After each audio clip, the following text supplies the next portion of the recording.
Le challenge national racial permet de récompenser un élevage pour sa participation au programme collectif d'amélioration génétique.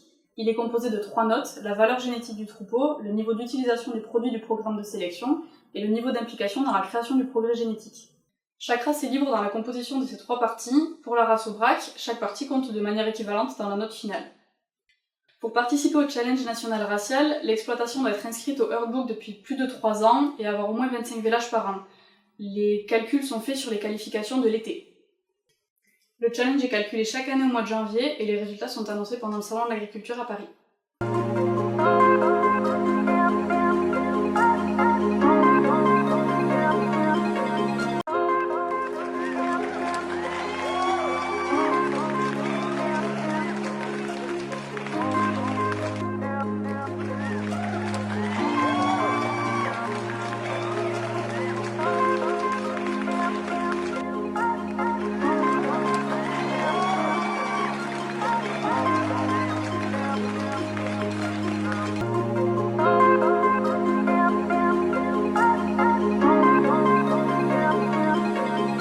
Le premier axe concernant la valeur génétique du troupeau se base sur les qualifications des vaches et des paires des veaux de l'année, sur l'IFNES moyen, l'ALET moyen et l'IVV moyen du troupeau, et l'évolution de l'ISU sur les 3 dernières années.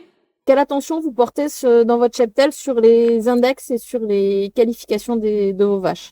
On regarde surtout l'IVMAT qui soit le plus haut possible. Ça s'y connaît rien que la lettre, si elles sont en moins, la vache n'a pas de lait. Est-ce que vous regardez ces index sur les paires? Et est-ce que pour vous, c'est un critère d'achat important? On le regarde quand on achète des taureaux, mais c'est difficile parce qu'il y en a qui sont pas en VA4. Donc, pour acheter un taureau avec les index, c'est compliqué. C'est pour ça que des fois, on achète à la station.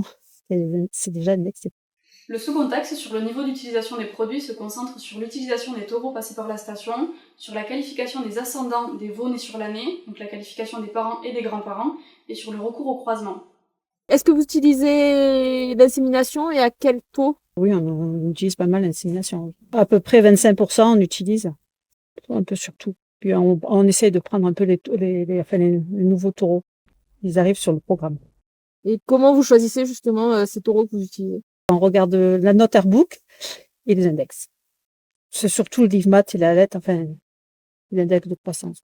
Vous faites ça tout seul ou avec l'appui d'un technicien? Nous, on regarde notre technicien, Oui, des fois, on nous demande des conseils. Vous avez un taureau qui est parti à l'IA récemment. Est-ce que vous pouvez nous en parler? Ugrébile, c'était un inséminé de Rocky. Et c'était Nancy.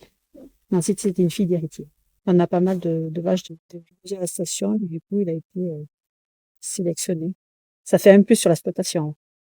Enfin, le troisième axe, portant sur le niveau d'implication dans la création du progrès génétique, se concentre sur le nombre de veaux mis en station ainsi que la qualification des veaux en sortie de station. Sur la durée d'engagement au Herdbook, le niveau d'engagement dans la collecte de données et l'impact génétique du cheptel sur les autres cheptels adhérents de l'Union. L'intérêt de mettre en station, déjà, c'est pour évaluer nos produits, pour savoir si ce qu'on fait dans le programme, ça marche, quoi. Et après, c'est se faire connaître aussi au niveau de l'élevage, pour savoir ce qu'on produit. Quel intérêt vous trouvez, vous, à être engagé dans la collecte de données?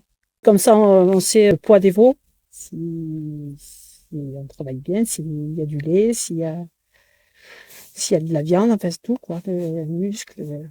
C'est un outil d'aide au développement de l'exploitation. Quel est l'intérêt d'adhérer au Herdbook? C'est un plus pour pouvoir vendre déjà les animaux qui soient inscrits et connaître des origines. On ne travaille pas trop en consanguinité.